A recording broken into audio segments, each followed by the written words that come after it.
The reception to pro wrestling is the same as it is in any other medium. The fans, diehard or otherwise, are gonna complain. It doesn't help then that WWE has continuously unleashed a slog of matches, moments, and angles that have seriously angered its core fanbase. Even in 2025, this hasn't ceased, as John Cena's heel turn, a moment so eagerly anticipated for over 2 decades, was handled without the care and attention it truly warranted. But that's just the latest chapter in a lengthy anthology of WWE having historically patronized its audience.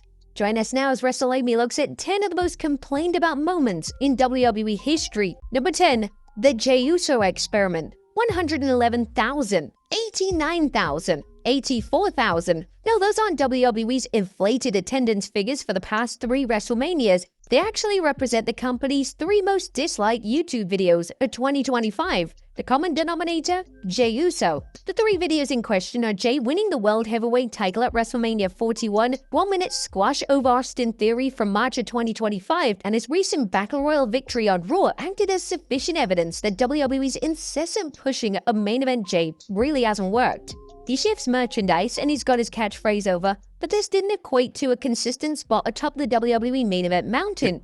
For those reasons, WWE's decision to light a fire behind him wasn't a terrible idea, but they've absolutely taken it too far. Putting him over in the 2025 Royal Rumble match, last eliminating John Cena what was seen as final Rumble before retiring, was instantly met with skepticism on social media, and a subsequent ride to WrestleMania wasn't exactly without hurdles. His in-ring work is poor and certainly isn't the level of his main event counterparts. Number 9. The rise and fall of Zack Ryder. Now, there was a genuine feeling of change in the air post-TLC 2011, the first scene of which saw the unionization of CM Punk, Daniel Bryan, and Zack Ryder in the ring. It was a particularly poignant moment for Ryder, who'd ridden the WWE system for years and was finally seeing the hard work paying off. That is until he realized that only the fans, not Vince McMahon, were behind him. In Vince's mind, their opinion was as useful as a dinosaur skull on his office wall. Ryder hadn't been gifted with a fruitful WWE career that made him a household name, but away from WWE's shambolic television, he used his self-produced YouTube series Z True Long Island Story to get himself over. It worked too until WWE got bored and booked him to drop the United States Championship within weeks, and then had Kane kill him off on the same night as his storyline girlfriend Eve Torres cheated on him in front of him with supposed babyface John Cena. Fans were pissed, but what could they do? Getting yourself over outside of WWE's corporate bubble was treated as a crime, and thus Ryder didn't do too much else for the next 8 years before he was ultimately canned in 2020. Number 8. John Cena slays the Nexus. No, I've never operated like that. Never had creative control. I've always just kind of been reliable, showing up and doing whatever I'm asked.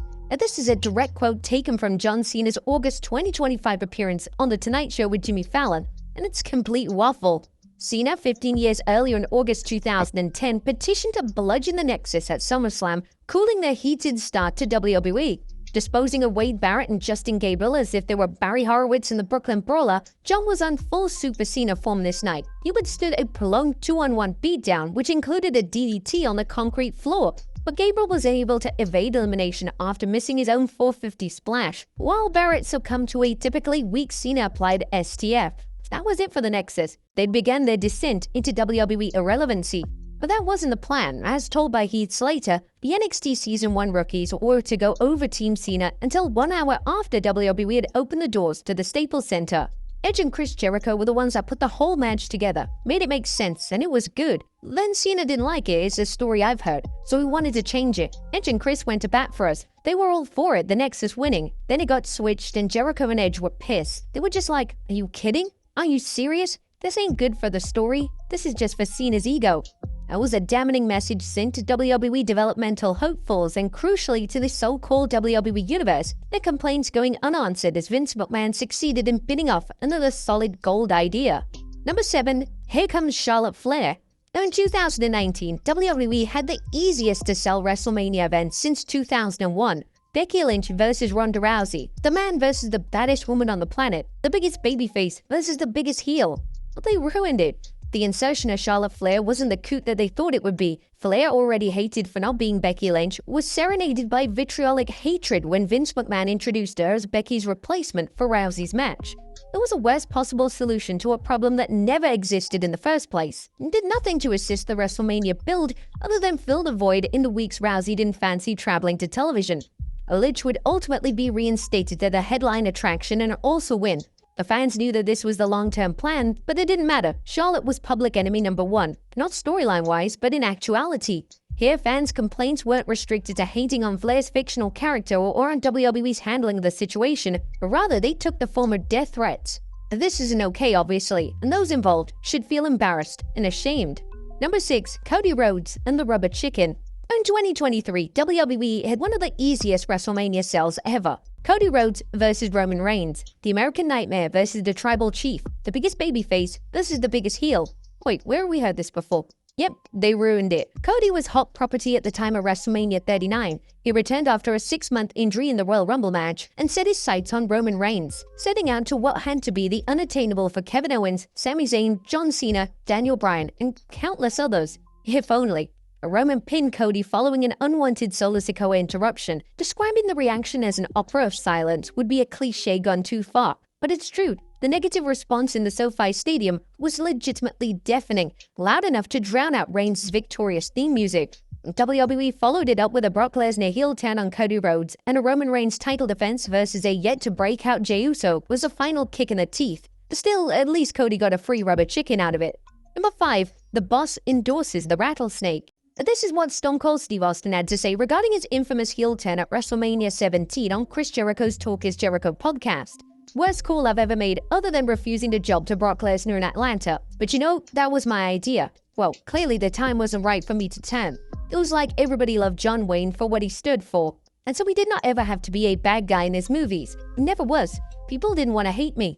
The Texas Rattlesnake wasn't alone in his complaint. Fans absolutely hated it too. It was impossible not to hate it. It was always a risk to take a megastar of this caliber and then turn them the opposite way. While it can pay off, with Hulk Hogan in WCW being a prime example, this didn't. Austin's turn played out before a bewildered and lifeless Texan audience who couldn't get their heads around the fact that Austin was now a heel. They were eerily silent when Vince McMahon first handed Austin, his arch-rival for 4 years, the steel chair that he would use to beat The Rock within an inch of his life.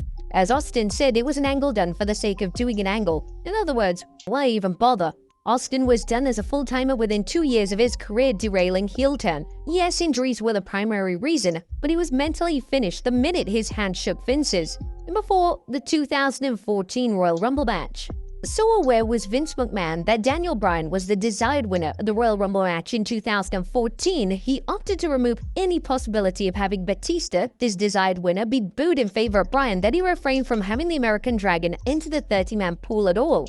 By the time the buzzer sounded for number 30 and Rey Mysterio ran out, the live crowd turned the match off, filling the arena with chants for Bryan. The problem with this is that it wasn't the same booking strategy Vince later used in 2019 to build Becky Lynch, Charlotte Flair, and Ronda Rousey's WrestleMania showdown. Daniel Bryan legitimately wasn't going to main event WrestleMania. He was going to the mid-card and challenging Sheamus for the US title. Bryan ultimately won the big one at WrestleMania 30 after weeks of vocalized fan backlash, toppling a now heel Batista and defending champion Randy Orton in a triple threat masquerading as a handicap match, and Vince acted as if this was his grand plan all along. And if it wasn't for the loud fan vocalization of their immense displeasure, Bryan would have been jobbing as Sheamus on the grandest stage, and we would have never got this moment. Number 3, the 2015 Royal Rumble match.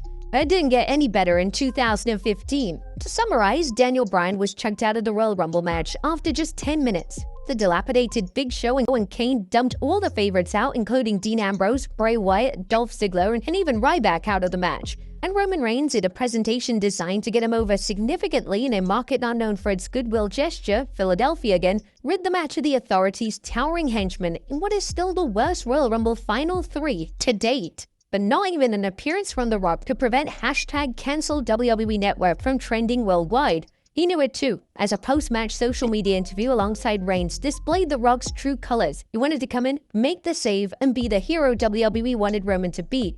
But Philadelphia wanted no part in it. WWE really must have been grateful that a supposedly freak snowstorm prohibited the following evening's Monday Night Raw from being broadcast, saving its face following one of the worst Royal Rumble matches of all time. Number 2, #We Want Cody. Now in hindsight, this was a blinding piece of business for WWE.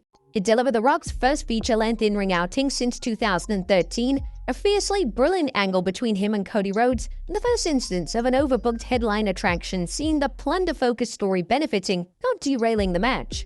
At the time, though, it was embarrassingly bad. At the 2024 Rumble, Cody Rhodes, who had dragged WWE out of its murky depths and had just won his second Rumble match, pointed directly at Roman Reigns, his assumed WrestleMania 40 foe. Except he wasn't. Seth Rollins was. Roman, meanwhile, was on a track to defend his 4-year WWE title reign against The Rock, ditching the obvious year-long story to deliver the match that had been brewing since 2015. #WeWantCody trended for days on social media, an operation which reached non-wrestling circles and indeed one which resulted in WWE pivoting. A gripping documentary was released in the aftermath of the saga, during which WWE smartly told a story as it actually was. In essence, WWE caved to the pressure. For someone who bangs on about trust in the process, Paul Triple H Levesque hates trusting the process. This was never as evident as it was in February 2024. And number 1, this random Divas match. Paige and Emma versus the Bella Twins. That doesn't read as a particularly enthralling tag team match, and it really wasn't. Plastered onto Raw's 23rd February 2015 episode, the bout, which lasted all of 30 seconds, presented its 4 participants as total losers. How that is accomplished in such a period of time is anyone's guess, but WWE managed it. A finish saw Emma take the pin, obviously, as she awkwardly walked into a Bella Buster as if it was on a to-do list of the day. It was a terribly produced match that unknowingly transcended a change of the guard for WWE history. #GiveDivas a Chance was the online trend, but this was more than a trend. It was a movement, earnestly changed everything for female wrestlers in WWE. Without this match, there would have been no Women's Tag Team Championships, no Women's Intercontinental or US Championships, no Women's Royal Rumble, Money in the Bank, Elimination Chamber, or Hell in a Cell matches, and certainly no Women's WrestleMania main event. Fans complained, and for once, WWE actually made a difference, even if they framed it as being the creation of Stephanie McMahon.